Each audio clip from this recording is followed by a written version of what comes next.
మన పెట్టుబడి మన పిల్లల భవిష్యత్తు కోసమే కదా, అందుకే సరైన స్థలం ఎంచుకోవాలి. మీ పెట్టుబడికి నమ్మకమైన వేదిక శ్రీ వాసవి ప్రాజెక్ట్స్. మీ ఫస్ట్ మూవీకి వచ్చేసరికి ఏదో కన్నడ సినిమాకి ఆడిషన్ ఇవ్వడానికి వెళ్ళాను అని చెప్పారు. అండ్ ఆ టైంలో అంటే మీరు ఇదివరకు ఒక ఇంటర్వ్యూలో చెప్పిందే నేను అడుగుతున్నాను. ఆ టైంలో డివోర్స్ కొంచెం అవును. ఇబ్బంది పడి కళ్ళంతా లోపలికి వెళ్ళిపోయి చాలా బాధపడుతున్నాను. వాళ్ళకి అలాంటి క్యారెక్టరే కావాల్సి వచ్చింది. నాకు ఛాన్స్ 13, వచ్చింది. 14 కేజీస్ తగ్గాను నేను అప్పుడు ఈ ప్రాసెస్లో. సో సో వాళ్ళు వెతుకుతున్న క్యారెక్టర్ అలాంటి క్యారెక్టర్ కావాల్సని వెతుకుతున్నారు వాళ్ళు. సార్ అంటే ఇక్కడ నా క్వశ్చన్ ఏంటంటే, మీరు చాలా ఇంటర్వ్యూలో చెప్తూ మీ డివోర్స్ ప్రాసెస్ అనేది చాలా స్మూత్గా జరిగిపోయిందని చెప్పారనమాట. బట్ అలా వెయిట్ తగ్గిపోయి కళ్ళు లోపలికి వెళ్ళిపోయి ఫిజికల్గా అంత స్ట్రగుల్ అవుతున్నారు, మెంటల్గా కూడా స్ట్రగుల్ అవుతున్నారు. డివోర్స్ ఇష్యూ స్మూత్గా క్లోజ్ అయినప్పుడు మీరు దేనివల్ల అంతలా బాధపడ్డారు? నాకు అది వద్దని చెప్పి నేను దాన్ని నేను డివోర్స్ ఎలా హ్యాండిల్ చేయాలని తెలియకుండా నేను బాధపడింది.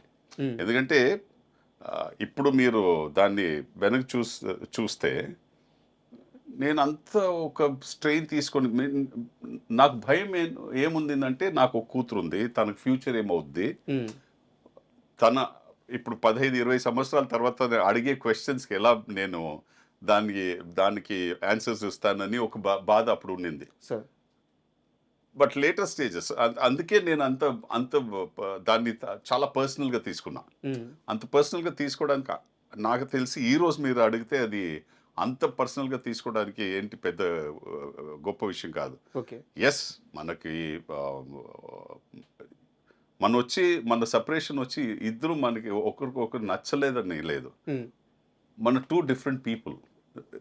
మనకి మన డే టు డే లైఫ్లో ఎన్నో ఒక సిచ్యువేషన్స్లో మనం కలిసి ఆలోచిస్తే ప్రాక్టికల్గా మనం వెళ్ళలేము.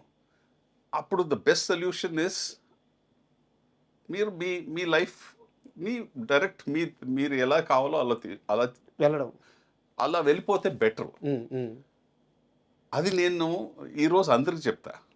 ఎందుకంటే నేను చెప్పేది మీరందరూ డివోర్స్ తీసుకోవాలని చెప్పట్లేదు.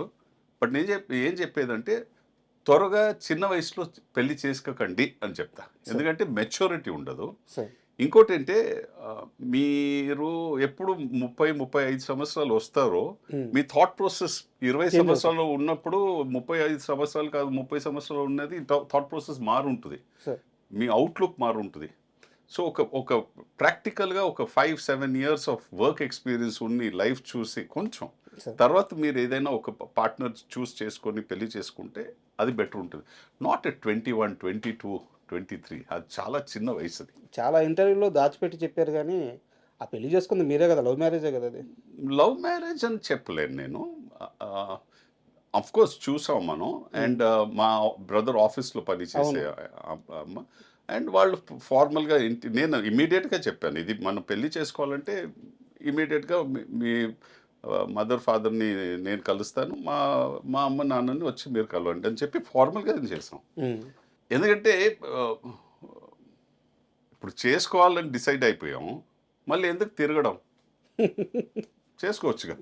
అదే ప్రాక్టికల్గా చేసేది. బట్ నేను కొంచెం పొరపాటు పట్టాను, కొంచెం అర్లీ చేసేసుకున్నాం. సార్ అంటే యాక్చువల్గా ఒక 200 సినిమాలు చేస్తుంటారు సార్. 200 సినిమాలు చేసిన నటునికి అంటే ఈరోజు మీరు చాలా రేరు. నాలాంటి ఒక వ్యక్తి ముందు కూర్చొని మాట్లాడడం అంటే ఒక 10 మందికి దొరికే అవకాశం ఇది.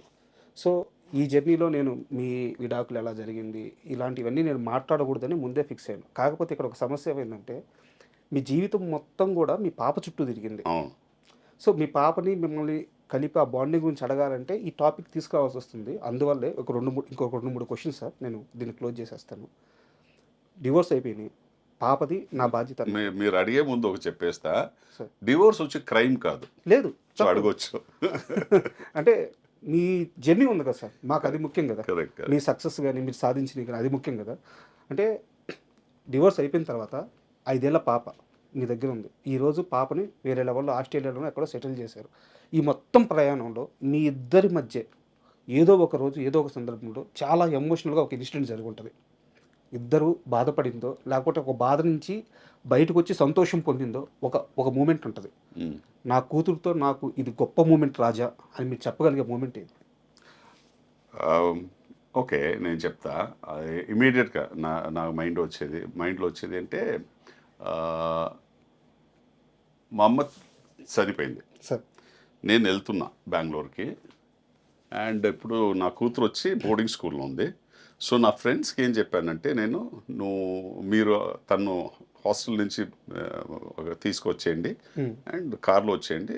బట్ ఆహ్, అమ్మమ్మ పోయిందని చెప్పకండి. చాలా సీరియస్‌గా ఉందని చెప్పండి. నానమ్మ. నానమ్మ. అండ్ అక్కడ చాలా సీరియస్ అంటే తనకు ఒక అట్లీస్ట్ ప్రిపేర్ చిన్న అవుద్దది. హింట్. అండ్ అక్కడొస్తే కొంచెం ఈజీ ఉంటదని. బట్ తనకి ఏమైందంటే అక్కడొచ్చిన తర్వాత ఆహ్, నానమ్మ లేదని తెలుసు. అక్కడ ఇంటికి వచ్చిన వెంటనే తెలిసిపోయింది. అందరు జనాలున్నారు, బయటున్నారు. సార్. తను ఏడ్చిన తర్వాత ఆ రోజు నాకేం చెప్పిందంటే, "నాన్న నువ్వు చెప్పిందేంటి నాకు లైఫ్‌లో అబద్ధాలు చెప్పకూడదు. హ్మ్. నిజం చెప్పాలి. అది ఎంత కష్టమైనా నిజం చెప్తే నువ్వు దాన్ని ఫేస్ చేయగలవు" అని చెప్పి నేర్చిచ్చావు. బట్ నువ్వు చేసిందేంటి? హ్మ్. అబద్ధాలు చెప్పేమన్నావు నీ ఫ్రెండ్‌కి. నాకు చెప్పొచ్చుగా. అందరూ వెళ్ళాల్సిందే అని నువ్వు చెప్తూ ఉంటావు. హ్మ్. ఒకరోజు అందరూ వెళ్తాం. సో, అలా నాన్నమ్మ వెళ్ళింది. బట్ నువ్వు ఆ నిజం దాచిపెట్టి హ్మ్. ఇలా సీరియస్‌గా ఉంది. అలా చెప్పి తీసుకొచ్చింది నాకు నచ్చలే అనింది. సో, ఆ రోజు నేను అతనితో ఒక మాట చెప్పాను. "అవును నాన్న నేను చేసింది తప్పే. నన్ను క్షమించు. తప్పయిపోయింది. నేను మళ్ళీ ఇంకా చేయను ఇలాంటిది. బట్ నీతో నీ నీ నీ నువ్వు చెప్పిన ఒక విషయం నుంచి నేను ఏదో నేర్చుకున్నాను ఈరోజు" హ్మ్. అని చెప్పి సో, మనం చాలా క్లోజ్ అలా. ఎంత సార్ పాప ఏజ్ అప్పుడు? 13 వావ్! ఆ! అంత మెచ్యూర్. 12, 13 యాహ్! చాలా చాలా మెచ్యూర్డ్. ఇప్పుడు మీరు వచ్చే ముందు తను ఇంకొక ఇంటికి షిఫ్ట్ అయింది. అది వీడియో పెట్టింది నాకు. ఓకే. సో, అది చూస్తూ కూర్చున్నాను. సార్. అండ్ మీ కెరీర్ విషయానికొస్తే సార్, మీకు ఫస్ట్ బ్రేక్ అంటే బిగ్ చాలా పెద్ద బ్రేక్ అంటే ఫస్ట్ 'సరోజ' అనుకోవచ్చా? లే ఫ 'సరోజ' వచ్చి వెంకట్ ప్రభు సార్. డైరెక్టర్ సినిమాకి. అవును. వెంకట్ ప్రభు వచ్చి నా ఫస్ట్ తమిళ్ సినిమాలో నాకు బ్రదర్‌గా నటించాడు. ఓకే. సో, మనం రోజు అక్కడ మీకు తెలుసుగా షూటింగ్‌లో తెల్లారితో 9:00 నుంచి సాయంత్రం 6 గంటల దాకా అన్ని షాట్స్‌లో మనం ఉన్నాం. అవునవును. సో, కూర్చొని మాట్లాడేటప్పుడు ఎంతో కథలు మాట్లాడుకునేవాళ్ళం. హ్మ్. హ్మ్. మనం వచ్చి రేపు సినిమా చేయాలంటే ఇలా చేయాలి, అలా చేయాలి. నా ఎక్స్‌పీరియన్స్, అతని ఎక్స్‌పీరియన్స్, ఆయనొచ్చి ఒక లెజెండ్ ఫ్యామిలీ నుంచి వస్తాడు. సార్. సో, ఆ స్టోరీసు అది మాట్లాడి బట్ 'సరోజ' అప్పుడు మనకు మైండ్‌లో రాలే, అతనికి మైండ్‌లో రాలే. హ్మ్. హ్మ్. నాకు నా నాకు తెలిసి నాకు వచ్చిన ఒక బ్రేక్ ఏది అంటే 'తామ్రబర్ణి' అనే ఒక సినిమా. ఓకే. విశాల్‌తో చేసిన సినిమా. మన హ్మ్. హరి గారు డైరెక్ట్ చేసిన సినిమా. సార్. 'సింఘం' అని చేశారుగా. హ్మ్. ఆ డైరెక్టర్ చేసిన సినిమా. అది ఒక రికగ్నిషన్ ఇచ్చింది. ఓకే. బట్ 'సరోజ' వచ్చి నన్ను నెక్స్ట్ వేరే ఒక లెవెల్. ఒక నెక్స్ట్ స్టేజ్‌కి తీసుకెళ్ళింది సినిమాలో. అంటే sorry to interrupt you. Yeah! No. మీరేమనుకుంటున్నారంటే నేను దమ్ముతో తెలుగులోకొచ్చాను, లేకపోతే మిర్చితో ఇక్కడ స్టార్‌డమ్ వచ్చిందనుకుంటున్నారు. ఒక 90స్ కిడ్స్ అని చెప్పి ఒక బ్యాచ్ ఉంటది సార్. అవును. మీరందరూ వాళ్ళకెక్కడ పరిచయమో తెలుసా? 'సరోజ' సినిమాలో ఆ అక్కడ సాంగ్. 'నిఖిత' గారి సాంగ్ ఉంటది కదా! అవును. ఆ సాంగు 90స్ కిడ్స్‌కి చాలా పర్సనల్. అవును. తెలుసు. సో, తెలుసు. మిమ్మల్ని అక్కడే చూసారు అందరూ. అవును. అది నేను ఒప్పుకుంటా. సార్. యాహ్!